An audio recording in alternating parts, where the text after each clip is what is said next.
Hola, ¿qué tal? ¿Cómo andan? ¿Qué dicen? Bienvenidas y bienvenidos a la televisión pública. Seguimos haciendo Desiguales en el verano de la Argentina. ¿Qué dice Lucila? ¿Cómo anda? Muy bien, buenas noches, bien? Caruso. ¿Todo tranqui? Muy bien, disfrutando de este enero. Bueno, hoy nos vamos a dedicar a un tema que se las trae, el ADN de la clase media. Claro, cada vez que hablamos de la clase media, que siempre aparece, ¿no? En todo debate político, en toda charla social, aparece en algún momento la demanda, las expectativas alrededor de la clase media. Ahora, tenemos que ponernos de acuerdo, vamos a tratar de hacerlo lo más rápido posible para entrar en juego. ¿Qué es efectivamente la clase media? ¿Qué tipo de categoría es la clase media? ¿Es una categoría aspiracional? ¿Tiene que ver con los ingresos, con los consumos? ¿Tiene que ver con las expectativas? Efectivamente, ¿es relacional a otras categorías, digamos? Bueno, primero vamos a tratar de resolver este tema para después sí empezar a tratar de poner en juego la categoría clase media con otras situaciones que hoy en nuestra vida, insisto, política y social, me parece que va a ser interesante como charla del programa. Sí, y te sumo dos grandes conceptos, ¿no? A la idea de clase media. Por un lado, la meritocracia, ese yo pude, ese lo pude hacer y solo, nadie me lo regaló, nadie me subsidió.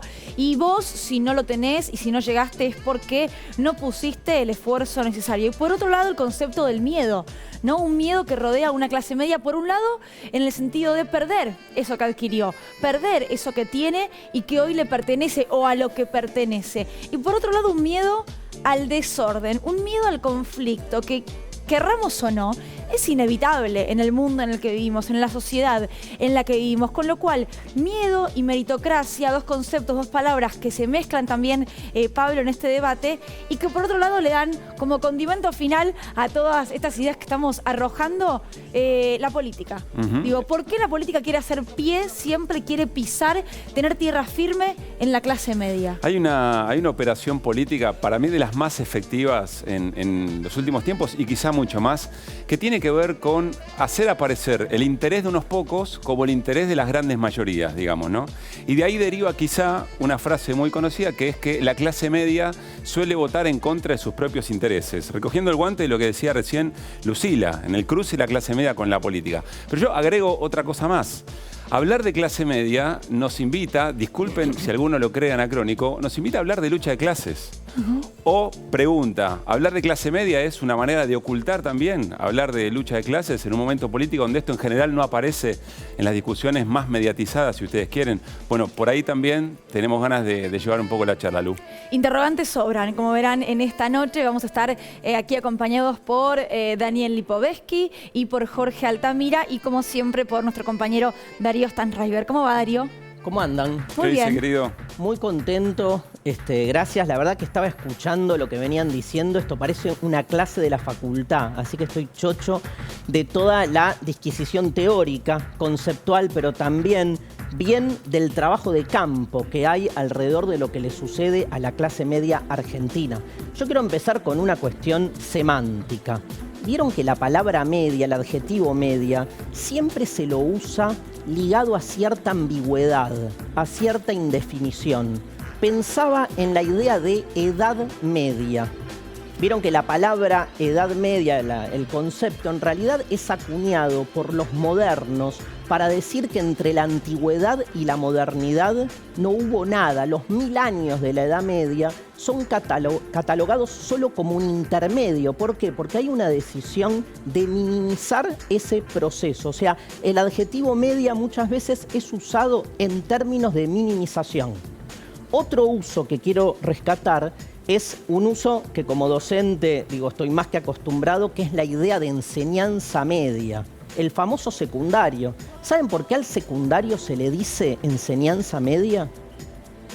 Porque está en el medio. Es increíble, pero es por eso, porque está en el medio entre la primaria y la universidad. La primaria y la universidad como dos momentos donde pasa algo, dos momentos sustantivos. En la primaria se aprende la lectoescritura y en la universidad se aprenden especializaciones, salidas laborales.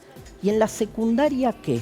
¿Qué pasa en ese intermedio de nuestros chicos y chicas de 13 y 18 años? Parece justamente un espacio de transición donde no pasa nada, por eso se le dice enseñanza media. Increíblemente llego a clase media, esta tercera categoría, que lo que nos invita también es a pensar desde qué lugar se la define. Decía Pablo, ¿cómo definimos la clase media? Y hay una definición identitaria canónica, que es la de la autopercepción. Calculo que todos los que estamos acá coincidiremos en que todo el mundo cree que es de clase media.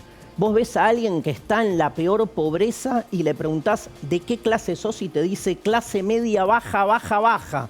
Pero nunca te va a aceptar que está por fuera de la clase media, ni hablar con el que tiene mucho. Parece que de algún modo la ambigüedad de la clase media genera una sensación como de bienestar, como de ausencia de culpa, diría, ¿no? Como ser parte de una especie de sentido común mayoritario del que todos son parte. Es muy interesante, y para cerrar, chicos, la dualidad de valores que se presenta. Vieron que frente al pobre, la clase media, como decía Luli, reivindica la meritocracia.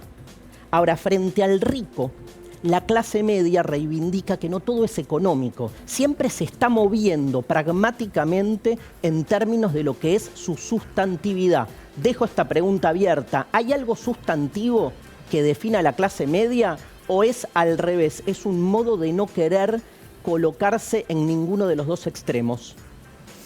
Bueno, va tirando un par de respuestas, Darío, ¿no? Siempre en su primera introducción. Yo comparto esto porque lo hablábamos incluso fuera de cámara. Pablo, ¿qué somos? Viste que lo dijimos. ¿Vos sos clase media? Bueno, pero yo soy clase media, sí, somos trabajadores. ¿Pero qué implica ser clase media? Así que se lo voy a preguntar a nuestros invitados. Los voy a presentar primero. Como dijimos, está Daniel Lipovetsky con nosotros. Él es abogado, es diputado provincial actualmente de Buenos Aires por Juntos por el Cambio. Y está con nosotros también Jorge Altamira, un referente histórico del Partido Obrero. Ha sido legislador, diputado, bueno, fue candidato a presidente y está también aquí con nosotros para intercambiar alguna de estas ideas. Bueno, ¿cómo andan? Bienvenidos. Muchas gracias, ¿cómo están? Gracias por la invitación. Recién, Daniel, cuando Darío decía esta cuestión de lo aspiracional de la clase media, asentías con la cabeza. ¿Va por ahí una primera definición, digamos? Sí, yo creo que la clase media es un símbolo de la Argentina, ¿no? Por lo menos de la Argentina inserto en América Latina, ¿no? Está claro de que los países de Latinoamérica, siempre Argentina se caracterizó, a diferencia de otros, de tener una clase media importante, y que de alguna manera también es un símbolo de cierta movilidad social ascendente, de la universidad pública, de acceso irrestricto para quien quiera estudiar. Me parece que son cosas que ayudaron a que esa clase media se desarrollara, un proceso industrialista que se dio en la década en el siglo XX, sobre todo, y que por supuesto hoy está en crisis, ¿no? Está claro que hoy, cuando vemos los números y vemos que hoy tenemos un 50% de pobreza, está claro que parte de esa pobreza que hoy tenemos es gente que pasó de ser de clase media a clase baja, y es por supuesto lo que hay que tratar de reconstruir, ¿no? Volver a la movilidad social ascendente y volver a que tengamos una clase media que es creo que uno de los símbolos de la Argentina. Apenas como una introducción, Jorge, digamos, ¿no? Bienvenido, por supuesto. Muchísimas gracias. Tiene que ver con ingresos, Buen tiene que ver año con la aspiración. para todos. Gracias, Jorge. No, en primer lugar, cada clase social vive subjetivamente de un modo diferente su condición. Tenemos primero que definir esa condición, después entrar en cómo cada uno lo vive. El concepto de clase media es un concepto ambiguo, manipulador y al mismo tiempo relativamente real. ¿Manipulador por qué? Porque el concepto de clase media en la sociología académica pretende anular el antagonismo entre la clase obrera y la burguesía. Entonces nos clasificamos por ingresos y la diferencia entre Elon Musk, el dueño de Tesla, y yo es que él tiene 85.000 millones de dólares y yo tengo 85 pesos. ¿Está claro? Pero somos de la misma clase social, ¿no es cierto? Él se da unos lujos que yo no me puedo dar. Esa es una forma de... Fue un ataque al marxismo.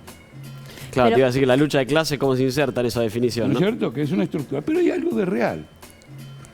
Es decir, en toda manipulación hay un elemento de realidad. ¿Cómo llamábamos en el pasado a la clase media?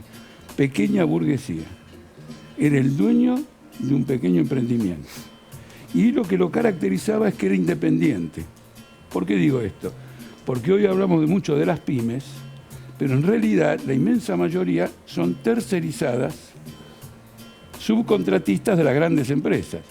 Por ejemplo, Techin tiene una comunidad, no recuerdo su nombre, que creo que tiene 900 pymes. Una forma de abaratar la fuerza de trabajo es tercerizar funciones que antes se cumplían en las siderúrgicas, en empresas menores, donde se puede mejor manipular, digamos, el salario. Esa pequeña burguesía ha desaparecido. Y aparece lo que es una clase media en el sentido de un sector de trabajadores administrativos, comerciales, etcétera, con un nivel, digamos, medio de ingresos entre los polos de la sociedad. Ya es diferente. Aquel pequeño burgués tenía un horizonte social. Esto integra el grupo de los asalariados. Bueno, hoy quiere hoy su mayor preocupación es subsistir, ¿no? Por supuesto. Subsistir, no solo sobrevivir a la crisis, ¿no? monotributo. En Argentina, sin lugar a El dudas. monotributista, que dirá, soy un trabajador independiente, pero en realidad el aporte social, previsional, que se tiene que hacer en las empresas de salud, te lo tenés que cargar vos. Entonces es una carga adicional que se esconde bajo el término de clase media. Bueno, lo económico entonces, ¿no? Digo, me parece que por ahora, como eje central, ¿cómo definiríamos una clase distinta de otra? Pasa principalmente por la cantidad de ingresos, por cuánta plata tiene uno. Lo económico, pero me alegra porque esta noche me parece que en el fondo lo que hay es el conflicto. Es el conflicto social y es el conflicto de clases, digamos, ¿no? Que yo estaba seguro que efectivamente iba a aparecer. Pero bueno, a modo solamente de introducción, Lu. A modo de introducción también tenemos un primer informe para que lo veamos y para que comencemos a debatir, así que lo vemos. Miremos. Si les preguntaras a tus amigos, a tus familiares, a tus compañeros de trabajo, que a qué clase social pertenecen, ¿qué crees que te contestarían? Probablemente lo mismo que contestarías tú. Yo clase media. Yo sé que me llaman Joe de clase media y en Washington eso no es un cumplido. Significa que uno no es sofisticado. Pero yo sé por qué somos fuertes y nos mantenemos unidos. Y sé por qué estamos juntos. Y es porque siempre hemos sido una clase media creciente. Este tipo no tiene la menor idea de lo que es la clase media. No tiene la menor idea. Yo clase media. Y lo más seguro es que la inmensa mayoría de ellos no lo sea. Si necesitas trabajar y recibir un salario para poder vivir, perteneces a la clase obrera, perteneces a la clase trabajadora. No podemos llevar este auto, verían la abolladura y la antena de gancho. Vamos caminando. Pero los ballets, Matt. Quiero que alguien me diga, señor, sin la frase, está haciendo el ridículo. Voy a animar a todo el mundo con mis anécdotas como la que traté de decir en la radio. Nadie me va a parar esta vez. Y yo me voy a hacer pasar por un conde para que una dama rica me dé todo su dinero. Y yo voy a preguntar si saben el apellido de sus criados o, en el caso de mayordomo, su nombre. No, vámonos. No quiero entrar a un club que exige cambiar para ser miembro. Y esos snobs no nos hubieran hecho miembros nunca. A menudo, la gente relaciona erróneamente el tener un buen sueldo con pertenecer a una clase social superior. Pero si perder tu trabajo implica perder tu única fuente de ingresos, entonces perteneces a la misma clase trabajadora, seas cajero, barrendero, periodista o ingeniero. Yo soy así, soy de la clase media, la que labura y para todo se la ingenia. Que nació pobre y trabajó sin vacaciones y con su esfuerzo mejoró sus condiciones. Yo soy así, soy de la clase media, la que hace realidad lo que ella sueña, la que limpia, cose y amasa, porque labura y hace las tareas de casa. Bueno, quiero decirle a quienes son responsables del informe que con la murga uruguaya ya me ganaron, de acá a fin de año, a fin del 2021. Bueno, Daniel, en función de lo que veíamos, pero también de lo que veníamos charlando, vos mencionabas el tema crisis. ¿Crees que, digamos, la idea de clase media aparece mucho más fuerte cuando hay crisis porque hay miedo a no tener que, o en todo caso, pertenecer a la clase media te da qué tipo de seguridades en términos de lo que cada uno percibe de su propia situación? Bueno, en la Argentina de hoy no creo que te dé muchas seguridades casi seguramente, salvo la clase acomodada. Cuando digamos, decís la de hoy, decís la de hoy en la de este enero, hoy, no, no es un tema puntual de hoy, del 2021. Lo puedo haber dicho en el 2015 o lo puedo haber dicho en el 2017. Bien. La realidad es que, por supuesto, que venimos en un proceso donde la pobreza ha aumentado en la Argentina, por lo tanto nadie seguramente de clase media se siente hoy seguro de no poder hoy siempre pertenecer a esa clase. Me parece que tiene que ver justamente con unas crisis recurrentes que ha tenido el país y que nos han llevado a este nivel de desigualdad histórico, no histórico, niveles históricos tan altos, y que me parece que es justamente que no le da seguridad a nadie que esté en la clase media poder hacerlo. Por supuesto que después, yo por eso mencioné, sin querer decir que toda la clase media son universitarios, pero sí para introducir el tema de educación, que me parece que es la clave en un montón de cuestiones que no te van a dar seguridad, pero te pueden dar más herramientas para poder luchar contra, por ejemplo, las crisis que hemos vivido. Y en ese marco, por supuesto que fortalecer la educación pública siempre es una de las claves, no solamente a nivel universitario, sino también a nivel secundario, como decía Darío, y también me parece que lo que tiene que ver con el rol que están cumpliendo hoy las universidades públicas que antes no cumplían, que no es solamente dar educación universitaria, sino también, por ejemplo, enseñar oficios, que me parece que son salidas laborales que pueden permitir de alguna manera justamente fortalecer una clase media que viene justamente perdiendo cada vez más importancia. Pensemos que hoy la Argentina, te diría que está casi dividida en clase media y clase baja, más un porcentaje muy pequeño que la clase alta argentina. O sea, que para vos, por lo que venís diciendo, para vos clase media remite a calidad de vida, digamos. No, es ubicación de alguna... No tiene que ver con la calidad de vida, sino, digamos, es la autopercepción. Por supuesto que hablamos de cada uno, pero también de alguna manera en cómo uno los instrumentos para desarrollar alguna vida en sociedad, no tanto en la calidad, porque en definitiva seguramente la sensación de calidad de vida la determina en tu calidad de vida cómo uno la perciba, ¿no? Porque alguien puede estar en clase baja y percibir que tiene una alta calidad de vida, eso me parece que es una autopercepción. Sí. Pero sí creo que de alguna manera, por supuesto que la clase media es una situación donde vos tenés por ejemplo, una capacidad de ingreso que permita que tu familia pueda tener no tenga tanta dificultad para llegar a fin de mes, como hoy ocurre, o que tengas un empleo, que hoy también hay 3 millones de personas o más que hoy no tienen empleo en la Argentina. Por lo tanto, me parece que todo ese marco te da que la clase media, por supuesto, se haya ido achicando en ese sentido. Pero no es solamente una valoración económica, sino también de alguna manera es una valoración social, porque seguramente mucha gente que, como lo vimos en el informe y lo decía también Darío hoy, muchos se autoperciben como clase media sin perjuicio de que hoy tengan ingresos que no permiten de alguna manera llegar a dar todas las lo aspiracional de uno de cuando uno se considera clase media. Jorge, ¿cualquier trabajador es un integrante de la clase media? ¿Cualquier persona que percibe un salario? Creo que ya en este nivel de la conversación ya el concepto de clase media no nos conduce a ningún lado. A ver, ¿por qué?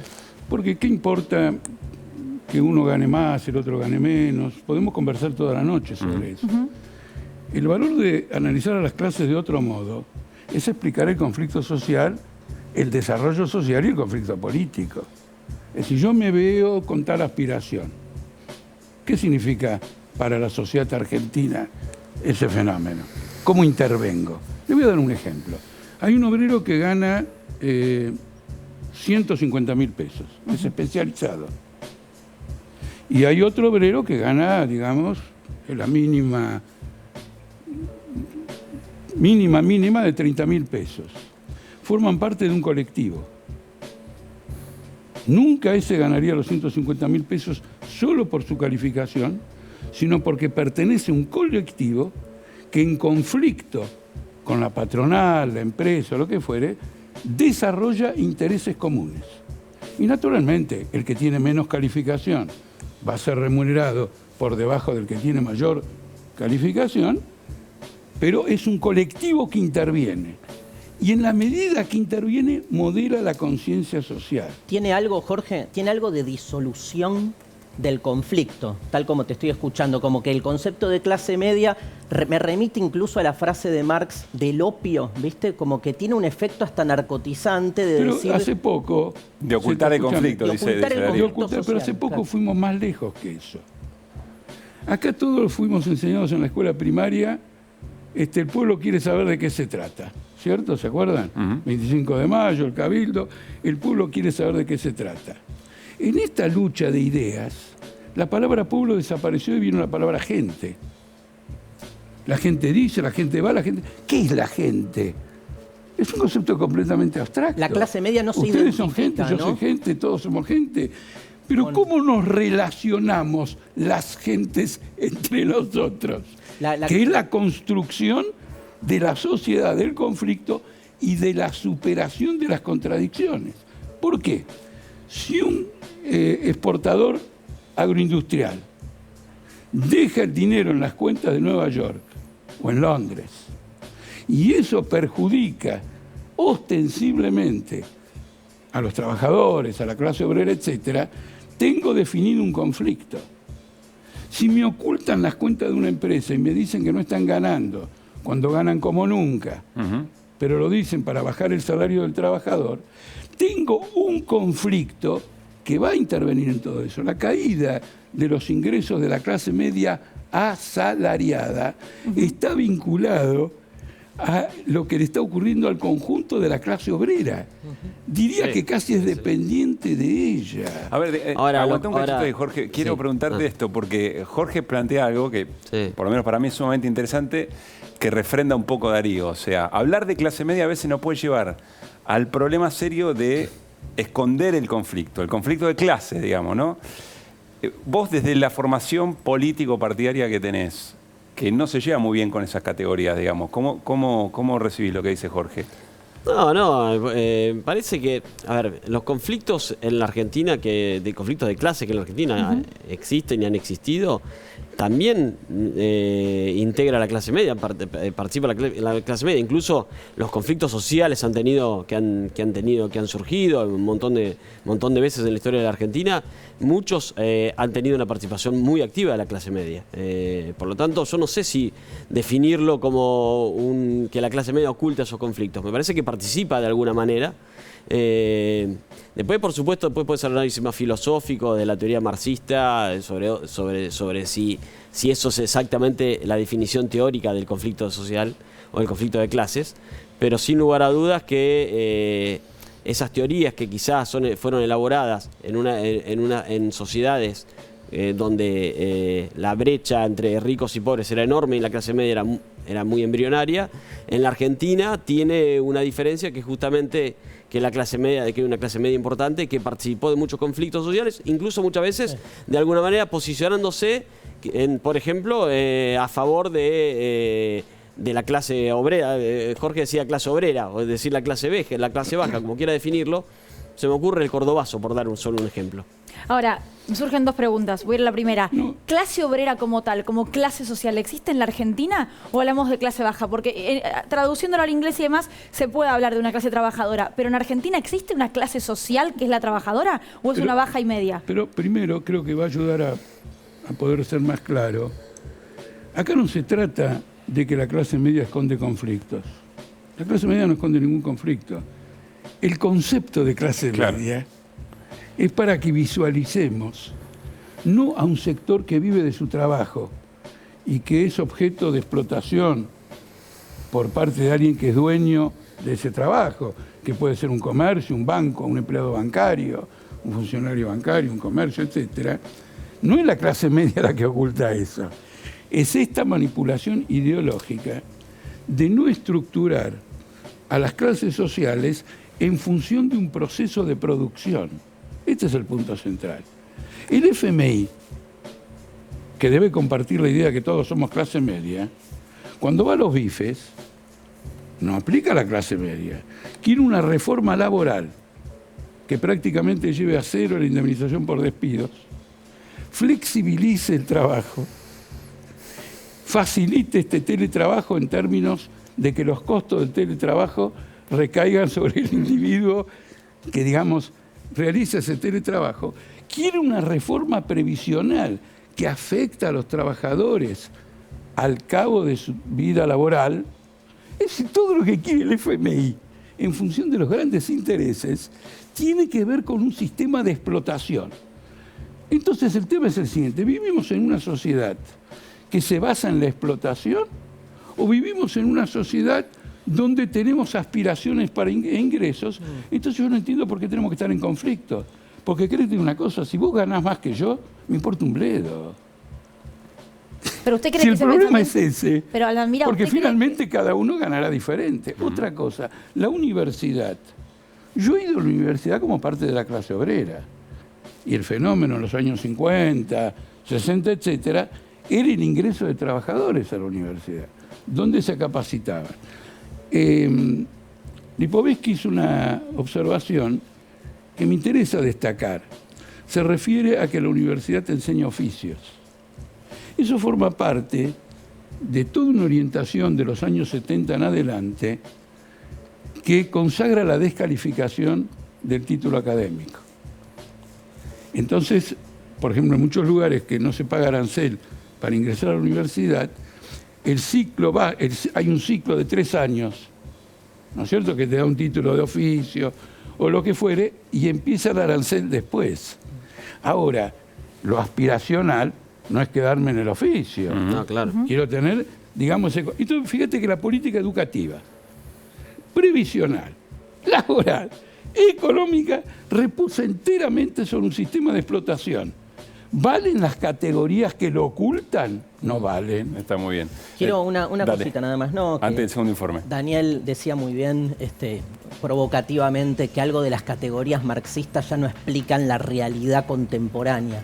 Lo loco, cosa que es muy discutible, lo loco es que la categoría de clase media tampoco, porque de alguna manera hablar de clase media como un concepto tan expansivo y extendido, donde puede haber el dueño de un kiosco hasta el gerente de una transnacional, a los que se los considera autoperceptivamente parte de la clase media, tampoco, digamos, también nos quedó vetusto. Sí, claro. Ahora, sin embargo, fíjate la fuerza que tiene, ¿no? Y ahí coincido en esto con Jorge, que claramente no se trata solo de una cuestión de ingresos, hay una manipulación que tiene que ver con la otra cara de la clase media, que es la cultural, ¿no? A ver si algo que también recién surgía de lo que decía Daniel, él decía, bueno, reacciona la clase media, participa. ¿Qué la enoja a la clase ¿Cuándo media? reacciona la clase media? O eso que denominamos clase media, un poco jugando con los riesgos que decía Jorge, digamos, ¿no? Ojo cómo utilizamos esa categoría, qué cosas se esconde. Me parece que en el segundo informe, Lu, quizá algo de esto podemos empezar a conversarlo. Los miedos, la meritocracia, todo esto vinculado con lo que estamos charlando acerca del ADN de la clase media en este segundo informe. Dale. La clase media no quiere ser lo que es, clase media. La clase media quiere ser clase alta. Y la clase media no quiere ser clase pobre, no quiere ser pobre, tiene terror a ser pobre. Este es un esquema existencial durísimo.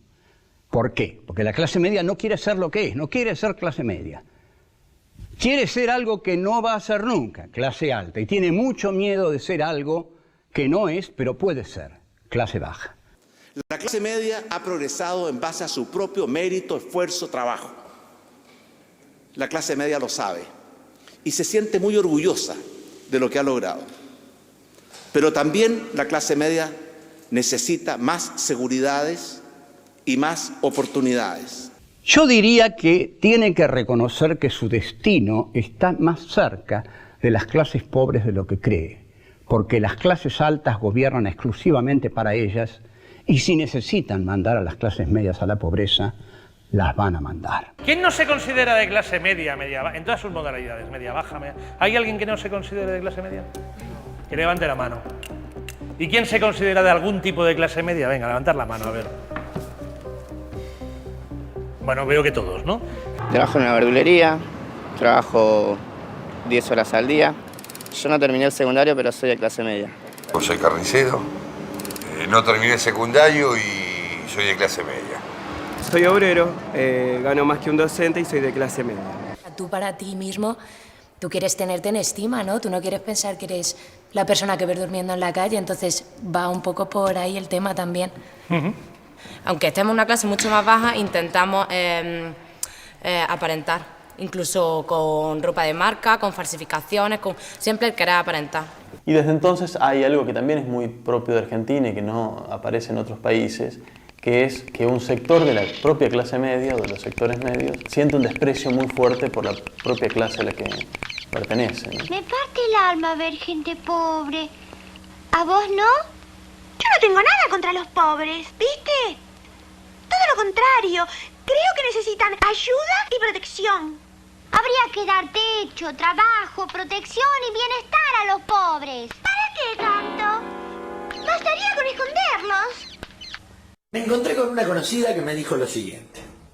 Yo los voté para que le sacaran los subsidios a los negros. Entonces yo le dije, ¿vos cuánto pagabas de gas? 200 pesos. ¿Y ahora cuánto pagás? 3.000. Apa. ¿Y de luz cuánto pagabas? 500. ¿Y ahora? 6.000. ¿Y a vos te parece que no le sacaron el subsidio a los negros? El problema es que los negros sos vos, soy yo, es tu vecino y tu amigo. Los negros no son ellos. Vos te creíste que eras de ellos. Bueno, lo aspiracional, ¿no? Digo, sí, me quiere hacer una aclaración, voy a hacer una pregunta. Porque esto merece toda una reflexión. Es decir, yo mismo me doy cuenta, conversando con ustedes, de matices en los que no había reflexionado con anterioridad. Estamos hablando de la clase... Con lo cual el programa ya cumplió algún objetivo. Hace pensar. Está muy bien. No, sí, claro, por supuesto. Programas de este tipo son realmente una novedad muy importante. Yo instigo a que continuemos por esta vía. Bueno, listo, Altamira, nos extendió el contrato hasta 2022. Ustedes fíjense, si escuchan bien, después lo pueden repetir, la clase pobre, eso es una manipulación. Se identifica a los obreros con los pobres. Y nadie quiere ser pobre. No es cierto que la clase media no quiere ser pobre. Yo no conozco a nadie que quiera ser pobre. No tiene ningún sentido. Entonces, no quiero ser pobre, es decir, no quiero ser como los obreros. Pero no, los obreros no están condenados a ser pobres. Y han luchado para no ser pobres. Y han derrotado gobiernos que han querido quitarles derechos fundamentales. Y la clase obrera ha construido toda una historia. Entonces ahí hay una manipulación. El juego de la clase pobre para poner a la clase media por encima de una situación, como si hubiera alguien que estuviera dispuesto a estar por encima de esa situación y que el pobrerío fuera una condición, ahí está, meritocrática, al revés. Bueno, eso justamente... Claro, no. Vos sos gerente por mérito. Claro. Él también es pobre porque él quiere ser pobre. Porque no tuvo suficiente mérito, básicamente, porque no se esforzó lo suficiente. No, es lo que se adjudica, porque yo que creo conocer profundamente a las clases pobres, no conozco clases más combativas para promover el progreso de sus familias que las familias pobres. Ahora, hay una idea dentro de la política, y eso te lo pregunto a vos, Daniel, que tiene que ver con, bueno, justamente, ¿no?, la meritocracia como concepto de la Argentina que se quiere, la Argentina del esfuerzo, la Argentina del que quiere, lo logra y sale a flote. Incluso dirigentes de Juntos por el Cambio lo han dicho públicamente. ¿Vos coincidís con esta idea? Yo creo que lo decía recién Jorge, ¿no? La clase baja es justamente el que más, la clase obrera, por decir una definición más cercana a lo que decía Jorge, o los pobres, como decía también Jorge, son los que más han hecho de alguna manera de la cultura del esfuerzo la base para salir adelante y para ascender y para mejorar su situación. Me parece que siempre, y eso me parece que también ocurre en general en la Argentina. Después, por supuesto que hay otros debates que no tienen que ver con la lógica del esfuerzo, no, sino hasta dónde la ayuda del Estado, digamos, como política social, tiene que ser la única... ¿Es necesaria para única vos política. La ayuda del Estado? Sí, sin lugar a dudas. Sin lugar a dudas, digamos, el gobierno que yo integré, que fue el gobierno de Cambiemos, lo hizo con una política social expansiva y lo está haciendo este gobierno, y creo que en la Argentina con un nivel de pobreza como el que tiene, sin lugar a dudas, es algo que es necesario. Por supuesto que uno, y era el planteo que yo iba a hacer, viendo un poco el debate, el informe, digamos, hasta dónde después las políticas públicas tienen que ayudar de alguna manera a que tengamos cada vez más una mayor clase media, que en definitiva es lo contrario de lo que está ocurriendo, porque en definitiva, si vos lográs que haya más empleo, que los trabajadores tengan mejores salarios, seguramente eso va a generar que tengamos una mejora en su situación, que ayude a que se consoliden en una clase media, que sería, por supuesto, mucho mejor que estar en una situación de pobreza donde la mayoría no quiere estar, como decía Jorge recién. Ni hablar de los indigentes, pues nos estamos olvidando acá que la clase baja tenemos, por supuesto, gente que está en un nivel de indigencia en cuanto a su situación personal. Así que me parece que de ahí el gran desafío es ese, me parece que ahí es el debate que nos debemos como país, políticas públicas a largo plazo para generar un desarrollo del país que hoy no tenemos y que nos ayude a que tengamos un país mucho más igualitario y que las ayudas del Estado, que hoy son tan necesarias, dejen ser tan necesarias porque tengas mucho más gente que trabaja, que tenga un empleo digno, que tenga salarios dignos y que pueda, digamos, no necesitar de una ayuda social para vivir. Daniel, no quiero soltar tan rápido el concepto de meritocracia porque creo que ha calado muy profundo, digamos, ¿no? En el modo de pensar el colectivo, si vos querés. La gran diferencia me parece que es apenas una opinión, en considerar el esfuerzo individual aislado de lo que significa todo el proceso del conjunto de un país, digamos. No puede ser el proceso laboral o puede ser el proceso o el mismo rol del Estado tratando de acompañar o de fomentar efectivamente una actividad económica lo más igualitaria posible, digamos. ¿Vos no estás de acuerdo con esa manera de entender meritocráticamente el desarrollo de cada individuo? Es que no creo que el planteo sea ese, la verdad. Pero ha sido eje central de un gobierno, digamos. No lo he visto, digamos. Me parece que fueron más algún tema simbólico desde lo discursivo de algún dirigente, pero no me parece que haya sido el eje de la Argentina. Del presidente, del expresidente. Si fuera así, no hubiéramos tenido una política social como la que tuvimos, que fue criticada incluso por algún sector de nuestros propios votantes. Pero yo la defiendo, sin lugar a dudas, la política social que tuvo nuestro gobierno, la ampliación de la asignación universal por hijo, quizá la transformación de los planes sociales en general que sean con una contraprestación, y me parece que era una buena idea, sobre todo la contraprestación desde el punto de vista de la formación, ¿no? Que el que recibe un plan social, por ejemplo, acceda a una capacitación en forma de oficios para tener una mejor salida laboral, que es la clave, ¿no? La realidad es que, mira, yo soy platense, camino a mi ciudad todos los días y uno ve, sobre todo en las zonas más periféricas, muchos jóvenes, sobre todo, que hoy no estudian ni trabajan, y me parece que la clave es cómo hacemos para generar que esos jóvenes tengan una visión más de futuro, y para eso, por supuesto, que puedan tener una formación, y me parece que es clave el rol del Estado en ese marco. El Estado no puede mirar para el costado en esto, y cualquier gobierno no puede mirar para el costado.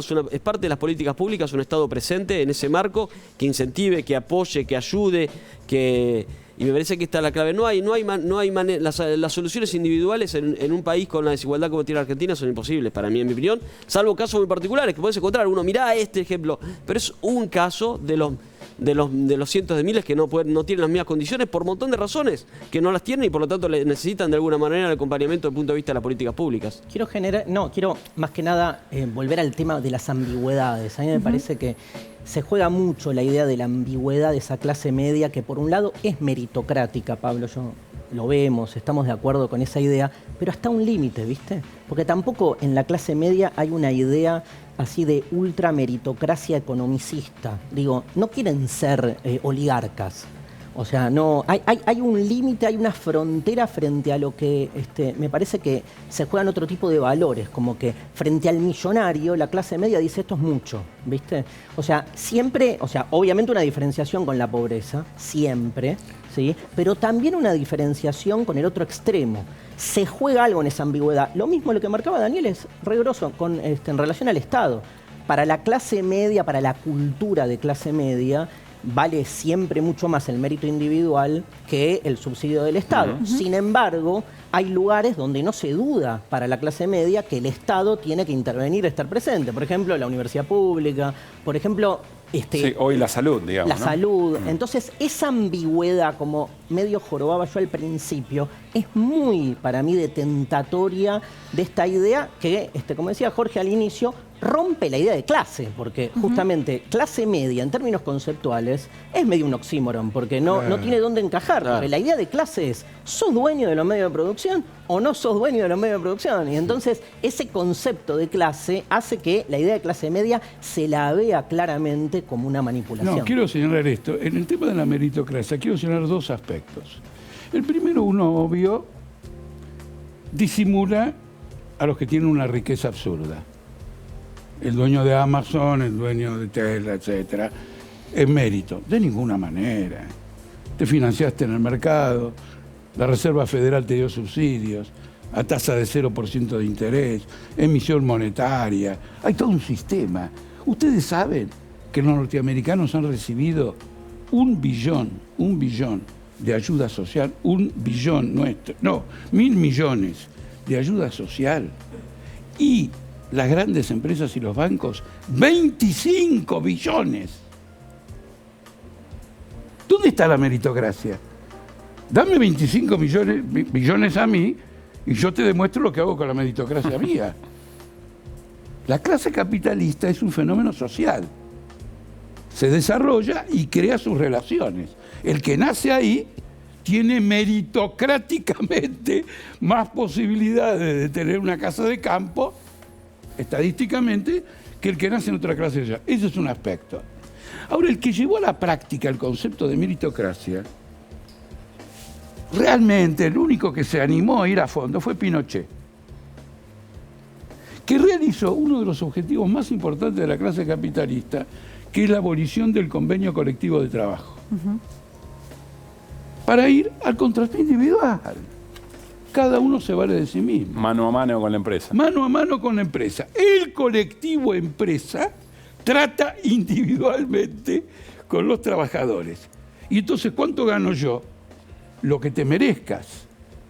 Si producís más, si es un trabajo por pieza, más pieza por minuto, por hora o por lo que fuere, ganás de otra forma. Todo el armado ideológico tiende a crear un contexto de ideas para aplicar una tasa de explotación mayor. Y déjenme introducir un tema en esto. En cierto modo, en el futuro, cuando probablemente nosotros no existamos, algunos que ven este programa dicen, mirá, estaban en el aire los de antes. ¿Cómo podemos hablar de ascenso social en la crisis capitalista más grande de la historia? Las políticas públicas son las de Trump y de Biden. 25 billones de asistencia a la bolsa, a las compañías financieras. Esa es la política pública. Si la guita se va ahí, ¿a dónde fue el dinero que se entregó a las empresas acá en Argentina? ¿El dólar sube solo, uno sopla y sube el dólar? No, son los pesos que hizo circular el gobierno en apoyo a empresas, porque los trabajadores consumieron enteramente lo suyo, la parte que les tocó, que eran 10.000 pesos, digamos, y no todos, quiero decir, aquellos que estaban sin un trabajo. Entonces, yo quiero mostrarles a ustedes Redondeemos, Jorge, trabajo, así vamos al informe. Redonde breve y vamos al informe. El trabajo político que hay para crear una conciencia reaccionaria en torno a los problemas sociales. Bueno, usted recién mencionaba a los Estados Unidos, habló también de Chile con Pinochet. Vamos a escuchar a Owen Jones, él es columnista de The Guardian en Reino Unido, para que veamos que esta discusión, este debate se da en todo el mundo. Una entrevista que hicieron especialmente para Desiguales. What we're talking about with the fall of the middle class is people who, I suppose, traditionally had that security, which made them feel middle class, becoming increasingly subsumed into the working class, becoming defined by the conditions that working class people traditionally have. And that is insecurity. And coronavirus has really exposed that, because a lot of people who thought they were middle class in the coronavirus pandemic in many Western countries, as their incomes suddenly fell into crisis, they realized they were always one salary, one pay packet, one monthly pay packet away from real hardship. The way free market fundamentalism made itself or won a constituency of attraction amongst people was by saying, we will free you. You will be able to do what you want. You will be able to earn what you want. And if you try hard, you will get to the top. And if you don't try hard, that's your own fault. And that was a way of justifying inequality, that if you weren't doing well in life, if your income wasn't good, that's your fault. You didn't try hard enough. You weren't intelligent enough. And also justifying people at the top of society, the richest, as being the people who deserve it. And if they deserve it, why should you tax them? Because you're just taxing their hard effort, when in reality, those at the top of society get there because of huge amounts of state support. So I think that stripping away of security is part of a way of justifying inequality, to say, we will take away your protections, but that will mean if you try hard, you'll be able to make more money. This decline in security only benefits those at the top. Bueno, ahí compartíamos la palabra, una entrevista exclusiva, como decía Lucila, para Desiguales de Owen Jones, un periodista muy destacado, un columnista de The Guardian, del periódico inglés. Me parece que abordaba bastante el tema de la meritocracia, que ya lo charlamos. Y también es interesante, lo señalaba Lucila hace un rato, diferencia clase media de la clase trabajadora. Con lo cual ahí me parece que hay una pregunta que está un poco en el aire, es si efectivamente, disculpen otra vez el anacronismo, si la clase media carece de conciencia de clase, digamos, ¿no? Es decir, si se reconoce efectivamente trabajadora y en función de eso asume los conflictos que tiene por delante como tal. Estoy tentado a arrancar por Jorge, por razones obvias, pero le doy la palabra a Daniel. Bueno, Jorge es un especialista en eso. Pero... No, pero créeme que escuchar reflexionar a alguien de Juntos por el Cambio sobre esto es un placer. Gracias por estar acá. Es más original.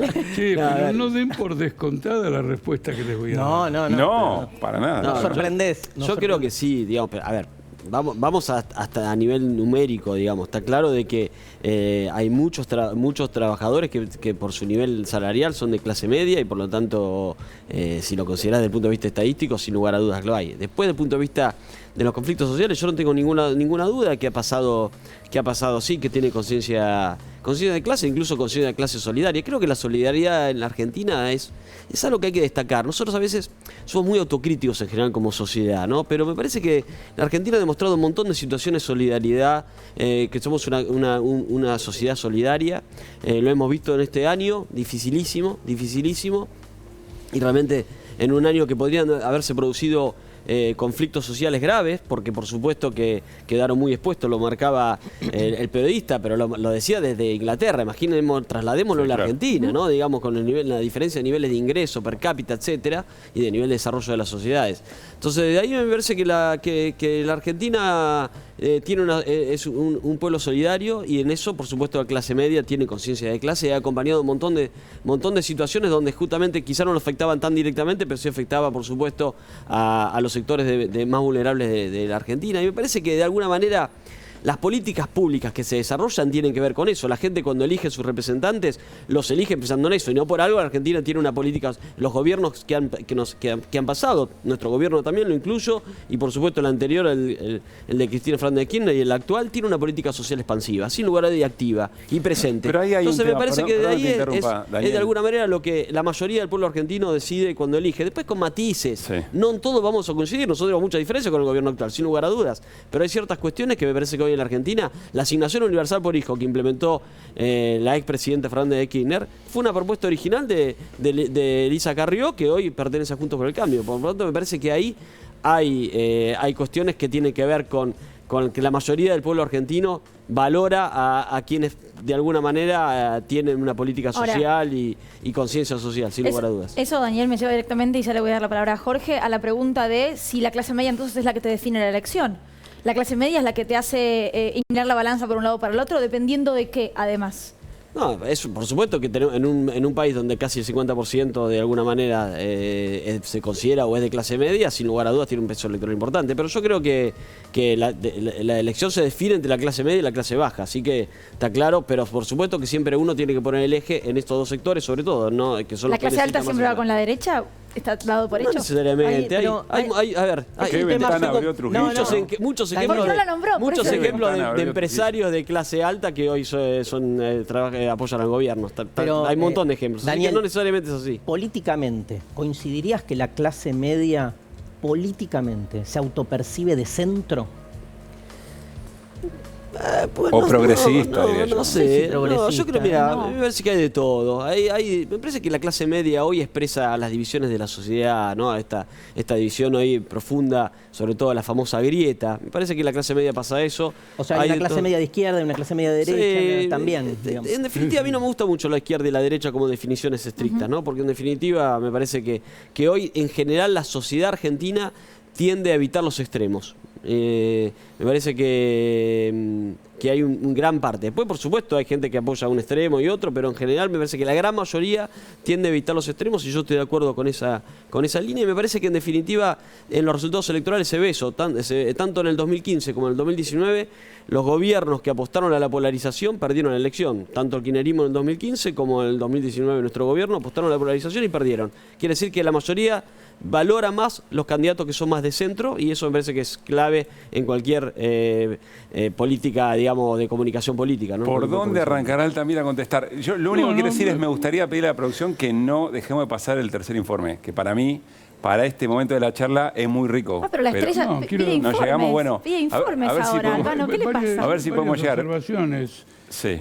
Quiero decir lo siguiente, si todo el mundo trata de evitar los extremos, el día que llegan los extremos, quiere decir que era la única realidad.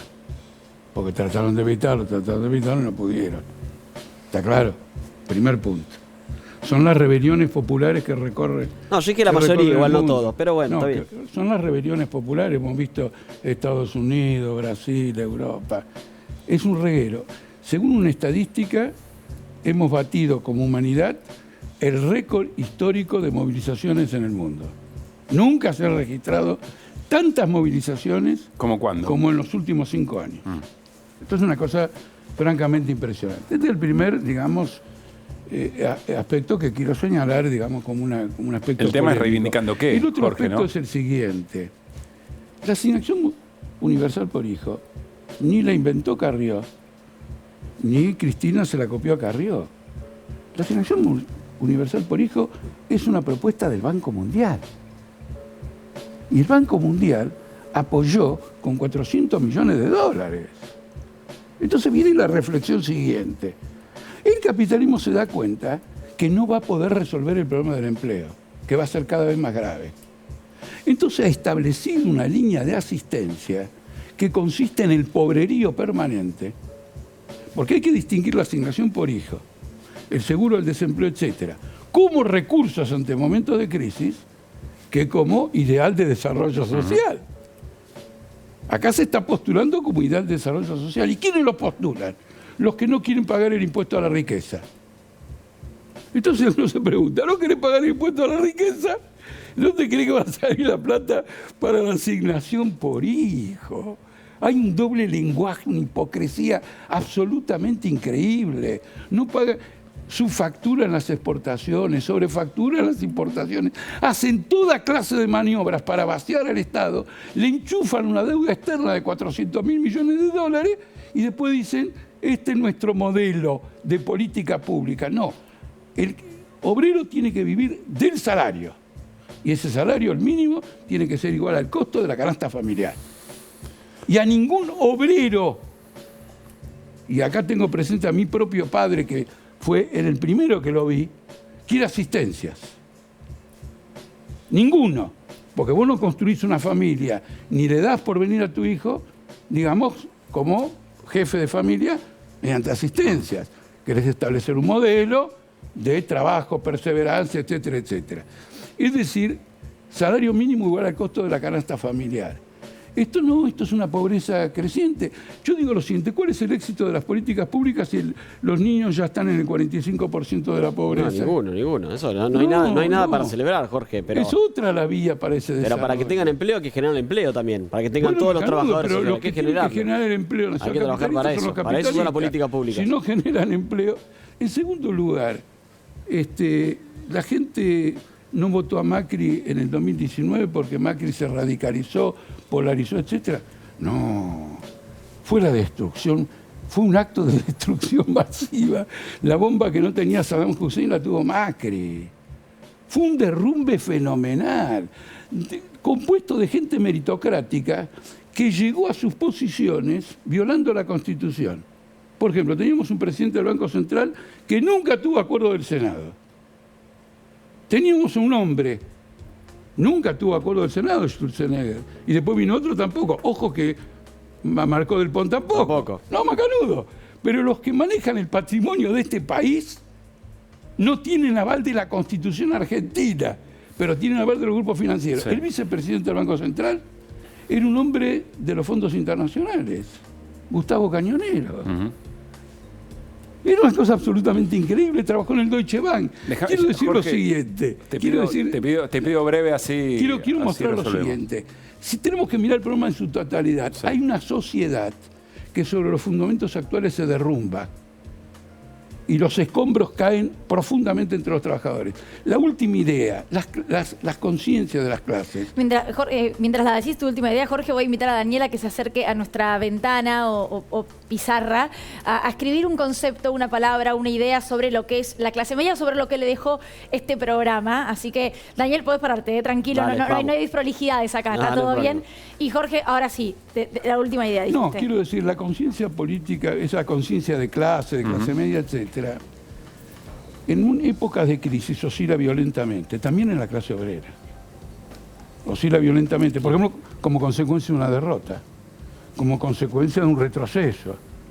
Entonces, hay una derrota. Los sindicatos no ayudan. Otra cosa, la clase media se reconoce como trabajadora, por supuesto. Tenés sindicatos de médicos, sindicatos de empleo de acá.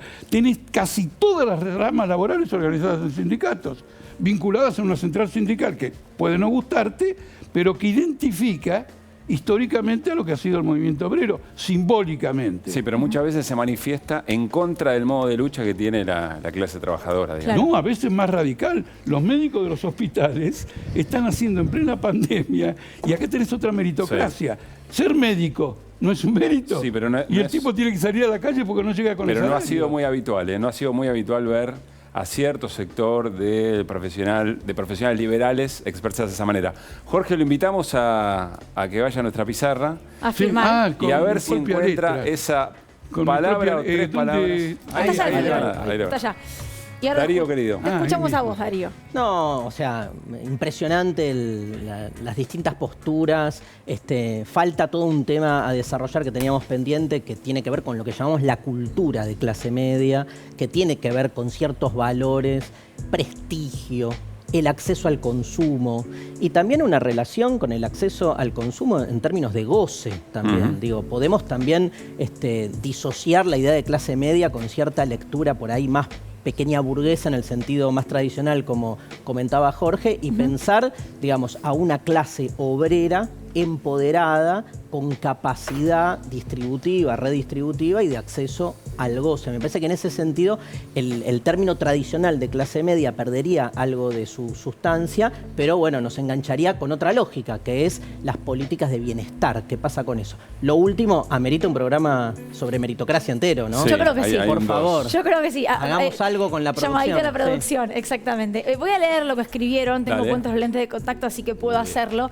Daniel Lipovetsky escribió Movilidad Social Ascendente y Jorge Altamira, La lucha rinde. Me parece que es un buen cierre de lo que fue. Se le pasó rápido, el programa estuvo bien, entretenido.